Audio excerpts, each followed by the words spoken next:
નમસ્કાર, હું છું પ્રિયા અને તમે જોઈ રહ્યા છો જનતા કી જાણકારી ન્યૂઝ। નજર કરીએ આજના સમાચાર। વેરાવળ નગરપાલિકા ખાતે કોંગ્રેસનો હલ્લાબોલ। ધારાસભ્ય વિમલ ચુડાસમાની આગેવાનીમાં કોંગી કાર્યકરો અને નાગરિકોનું વિરોધ પ્રદર્શન। રેલી અને સૂત્રોચ્ચાર સાથે મોટી સંખ્યામાં પાલિકા કચેરી પહોંચ્યા। શહેર, રોડ રસ્તા, ગંદકી સહિતના મુદ્દે ઉગ્ર રજૂઆત। 600થી વધુ ફરિયાદોના પોટલા પાલિકા પ્રમુખ અને ચીફ ઓફિસરને સુપ્રત કર્યા। જો સમસ્યાનું વહેલી તકે નિરાકરણ નહીં આવે તો વિધાનસભામાં મુદ્દો ઉઠાવવાની ચીમકી।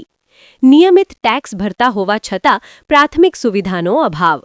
અનેક રજૂઆત છતાં ઉકેલ ન આવતા આખરે કોંગી ધારાસભ્ય વિમલ ચુડાસમાએ આગેવાની લીધી। પાલિકા પ્રમુખ દ્વારા આવેલ રજૂઆતના વહેલી તકે નિરાકરણની હૈયાધારણ અપાઈ।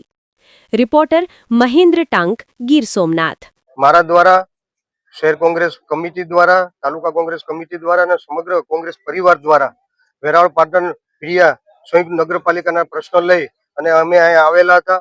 અવારનવાર લોકો દ્વારા જેમની ફરિયાદો છે એ નગરપાલિકાના પ્રમુખ અને ચીફ ઓફિસરને અંદાજિત 10 વર્ષથી એમની ફરિયાદો કરતા છતાં એમની વાતનું નિવારણ ન આવતા તેમને લોકોએ મારો સંપર્ક કર્યો કે કોઈ ત્યાંનો પ્રશ્ન નગરપાલિકામાં સોલ્વ નથી થતો। એટલે એ પ્રશ્નોની મેં વાત સાંભળી અને મેં વોર્ડ વાઇઝ 1 થી 11 વોર્ડમાં રોજે રોજ એક વોર્ડમાં અભિયાન ચલાવ્યું। ત્યાં ફોર્મ ભરવામાં આવ્યા, રોડ રસ્તા, લાઇટ, પાણીના અને અન્ય જે કોઈ પણ સમસ્યા હોય એના એમાં વોર્ડ એક વોર્ડમાં અમે બેઠા અને લોકોને રૂબરૂ મેં ધારાસભ્ય તરીકે અને કોંગ્રેસ પરિવાર દ્વારા રૂબરૂ જે ફરિયાદ હતી સ્થળની મુલાકાત લીધી અને ત્યાં ફોર્મ ભરવામાં આવ્યા અને એ ફોર્મ ભરી અને ટોટલી અંદાજિત 631 ની ઉપર ફોર્મ ભરવામાં આવ્યા છે। એ ફોર્મ અમે લઈ અને ચીફ ઓફિસર અને પ્રમુખને ત્યાં સુપ્રત કર્યા છે કે આ કામગીરી તમારી છે, છતાં પણ એક ધારાસભ્ય તરીકે તમે કામગીરીમાં ન પૂરી કરી શક્યા અને ન કર્યું એના કારણે મારે આવવું પડ્યું છે।